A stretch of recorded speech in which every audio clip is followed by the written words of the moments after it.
Une fillette de 5 ans est décédée et 2 autres personnes ont été blessées dans un accident de la circulation survenu à Christoy ce vendredi.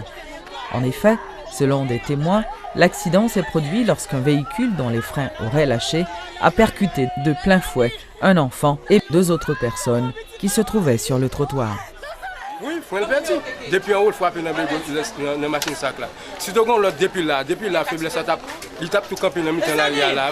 Là, il prend direction là, qu'on a l'air fait un coup de volant. Là, qu'on a pour le prendre dans le trottoir, il faut appeler clip, il faut pour l'entrée, nous-mêmes, derrière, nous devons descendre. Si l'autre là, tu vois ça, il t'a pris depuis au téléviseur, il t'a pris un coup. Mais on va arrêter un coup de machine bourrée là, on va pick-up l'arrêter le campé Jean blessé, il là, pied cassé, petit pied à bras cassé, pied cassé, mais quand c'est petit qui me sur place, second l'autre dame qui t'a monté mais dol ba la descendre. Là nous bagarre, on va pas faire. Les amis, comment petit maman?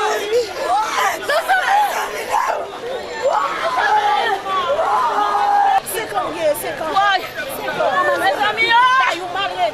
La machine c'est frein qu'elle fait dit. Machine a sorti en haut, machine a dégougolé, il fait compresser cette petite là, ils ont un petit vite à perdre la vie. C'est le monde.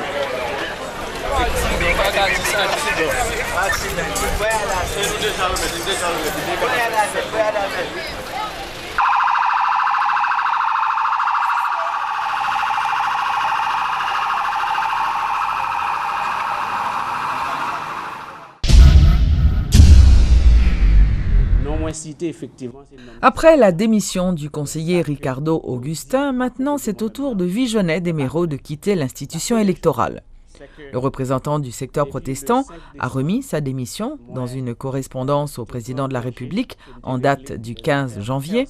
Rappelons qu'il était soupçonné de corruption, ce qu'il avait formellement démenti.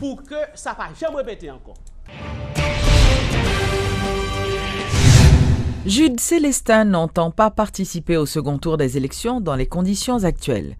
Intervenant sur les ondes de Radio-Télé Quisqueya, le candidat du parti La Paix a annoncé qu'il allait adresser une correspondance au CEP pour le lui signifier.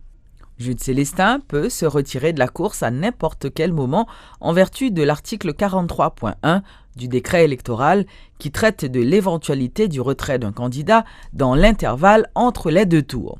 C'est ce qu'a déclaré l'ancien sénateur Simon Dieuseldera ce vendredi. Il faut dire que l'ancien président de l'Assemblée nationale, qui se positionne contre les élections du 24 janvier, dénonce l'entêtement du CEP à avancer vers le chaos.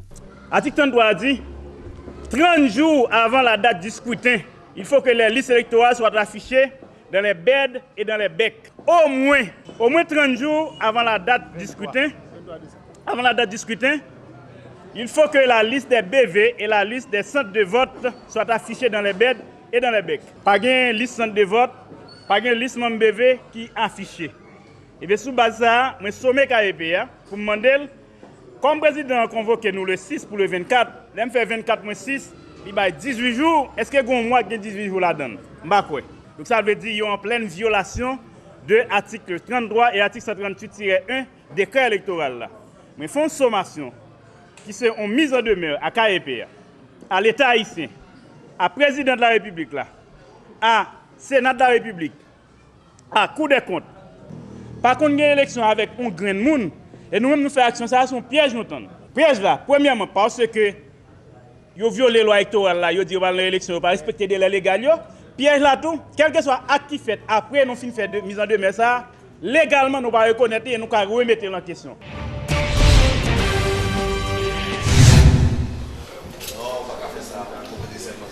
Le sénateur Joslerme Privert a été élu président du Sénat. Il faut dire que le sénateur Ronald Larèche a été élu, lui, vice-président. Le sénateur Fritz Carlo Lebon a été élu questeur, poste qu'il occupait déjà. Le sénateur François Lucas Sainville a été élu premier secrétaire et Steven Benoît a été élu deuxième secrétaire.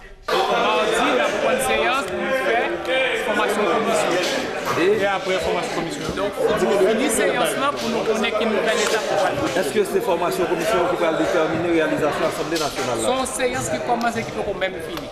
Donc, sont séances qui commencent. tenue de l'Assemblée nationale, c'est pour nous reprendre mardi prochain. Les députés attendent, nous déjà attendons. L'Assemblée des députés a demandé. C'est la première séance que nous faisons en assemblée plénière qui n'a pas même fini. Premier pas, c'était demain mardi. Nous reprendre la séance pour nous former commission. Dans le premier mandat, nous avons 2 mandats de questeur. Et dans le deuxième mandat, là, nous avons 5e mandat de questeur. Et c'est peut-être pour la première fois un sénateur qui a autant de mandats comme questeur. Alors, c'est de bon faire l'histoire. Bon, en un mot, oui. Et nous disons encore, c'est parce que les sénateurs, collègues, ils ont satisfait du travail, ils ont placé encore confiance dans le Sénat pour le travail, pour le peuple haïtien. Et le travail, et dans l'intérêt du peuple, nous allons voter des lois qui pourraient permettre que les conditions de vie du peuple améliorées. Nous allons continuer à faire et nous allons contrôler l'exécutif là. Et dans la période, ça sont situations exceptionnelles. Et le Sénat vient pour prononcer sous situation ça a évolué dans le pays. On a commencé à une petite lumière. Laurent Lamotte juge l'entrée en fonction du Parlement bénéfique pour le pays. Selon l'ancien Premier ministre, il est urgent de se remettre au travail pour donner de l'espoir au pays et du travail aux chômeurs. Le fait que Yola représente une victoire pour la démocratie. Parce que le pays a fait 1 an sans Parlement, avec une gouvernance par décret.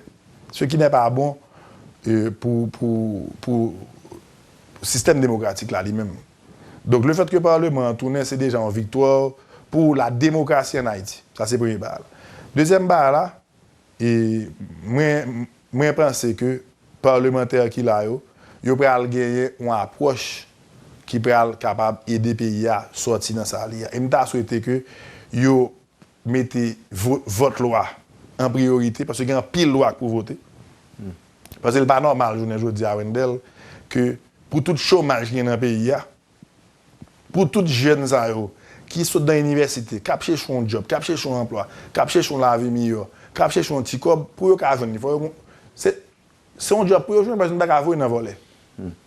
Mais pour eux, qui ont un job là, l'État n'a pas créé un job, parce que l'État a maximisé.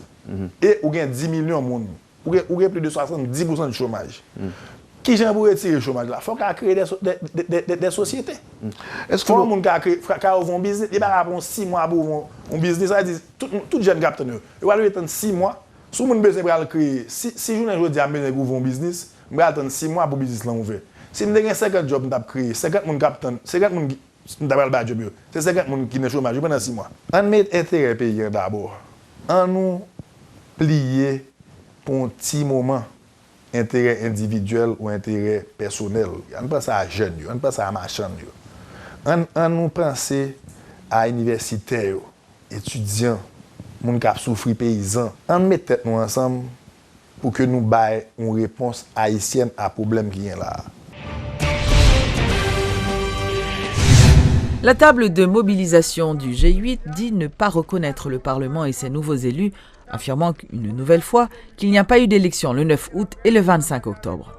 Les représentants du G8 au sein de la table de mobilisation appellent donc au boycott de la journée électorale du 24 janvier. Les élections ne sont pas possibles avec un seul candidat, argumente-t-il, précisant que Jude Célestin ne compte pas participer à ces joutes. La table de mobilisation annonce aussi 2 journées de manifestation au début de la semaine prochaine. Constitution très claire, l'IDou, à la suite de l'élection fin organisée, procédure, faut Parlement organiser, Chambre des députés, Chambre Sénat, pour faire ouverture la session parlementaire. La première session parlementaire. Il dit ça pour faire. Il faut faire une assemblée nationale. Et au cours de l'Assemblée nationale, ça va faire session. Le président de la République a fait un discours sur les états généraux de la nation. Et ce discours, pas de lieu pour faire débat sous lui. Nous, ça que fait là, dimanche, on marché pressé, ainsi de suite, jusqu'au n'a parlé là, pas une assemblée générale. Donc, Parlement, pas une assemblée nationale, Parlement, nos conditions illégales. C'est pour ça qu'on a continué à manifester nous-mêmes, pour nous ramener nos souterrains de l'égalité.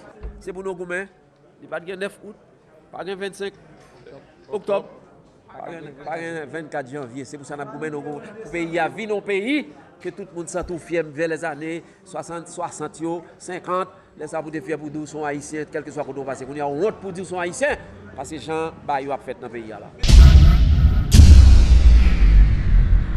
Le ministère de l'Éducation nationale et de la formation professionnelle a procédé ce vendredi à la présentation des résultats de l'enquête sur la cartographie scolaire ainsi qu'au lancement de la carte d'identité d'établissement. Ces deux événements devront marquer le début d'une nouvelle ère dans le système éducatif haïtien en ce qui concerne la gestion du parc scolaire. Les explications du ministre Maniga. C'est un point important, nous connaissons que malheureusement dans le pays pas noir, 70% d'écoles qui fonctionnent dans le pays. Le ministère n'a pas d'informations sur eux.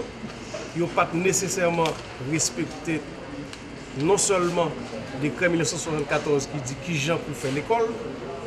Et ça nous a décidé en 2014 avec 12 mesures, c'est que nous faisons recensement côté que aujourd'hui, nous gagnons 17 400 établissements que nous identifions à travers la cartographie que nous avons présentée là. Côté que le ministère a gagné photo de toutes les écoles. Il connaît données physiques toutes les écoles. Nous connaissons effectifs, nous connaissons données sous direction de l'école là. Et le ministère est en mesure de mieux accompagner toutes les écoles.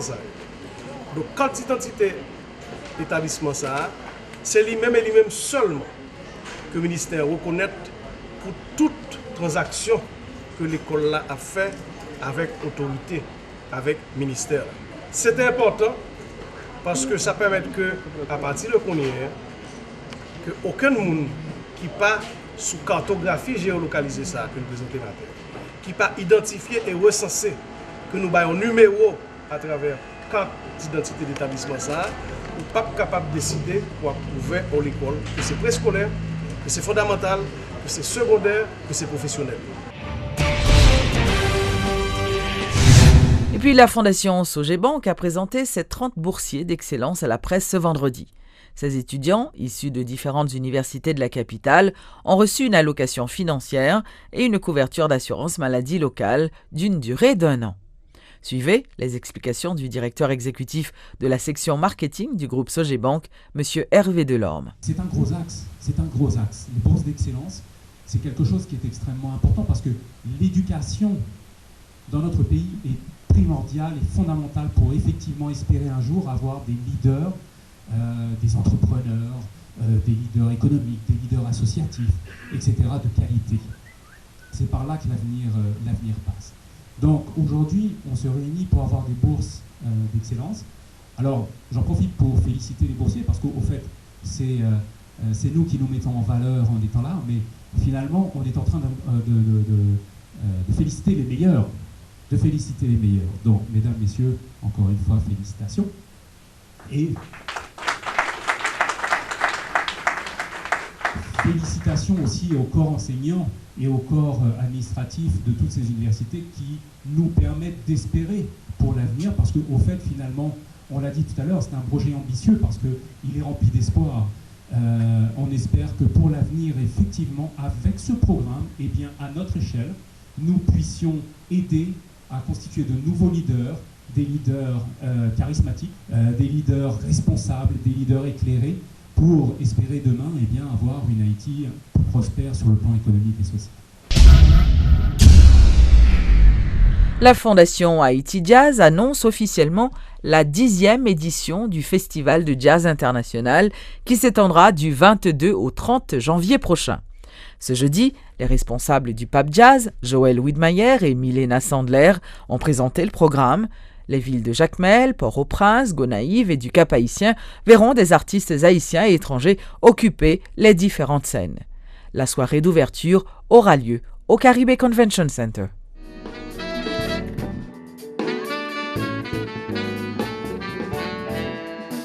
Calendrier électoral oblige, c'est le vendredi 22 janvier que le lancement du 10e Pape Jazz Festival se fera, et non samedi comme prévu initialement.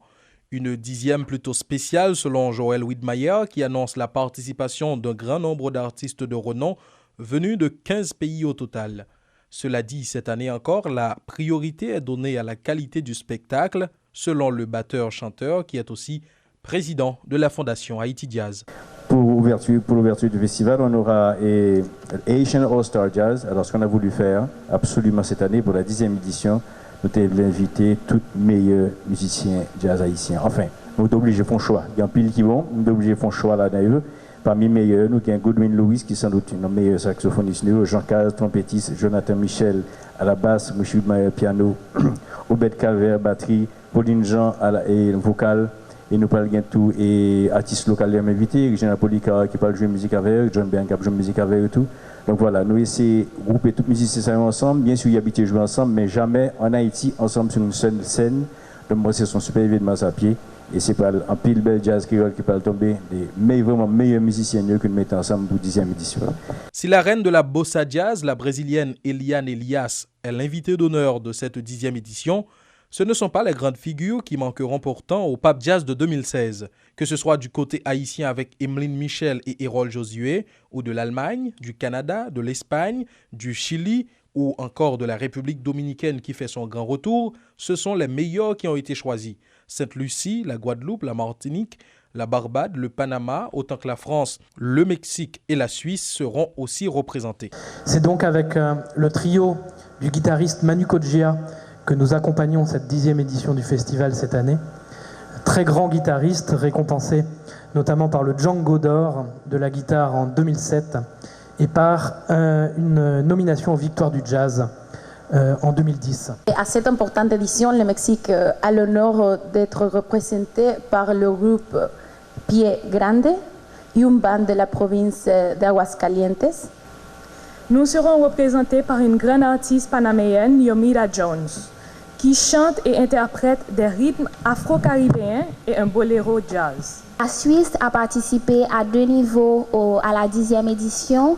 Le premier niveau, c'est que nous avons donné un apport institutionnel où nous avons appuyé la sonorisation donc, des 10 scènes du festival. Et le deuxième niveau, c'est que nous allons accueillir le quartet Corps des Alpes, Pascal Chayer Corps Quartet, avec 4 musiciens. Pour s'assurer de la pleine réussite du Festival international du jazz de Port-au-Prince cette année, les organisateurs comptent sur une plus large participation du public, d'autant que l'entrée sera gratuite sur la majorité des scènes, rappelle la directrice de la Fondation Haïti Jazz, Milena Chandler.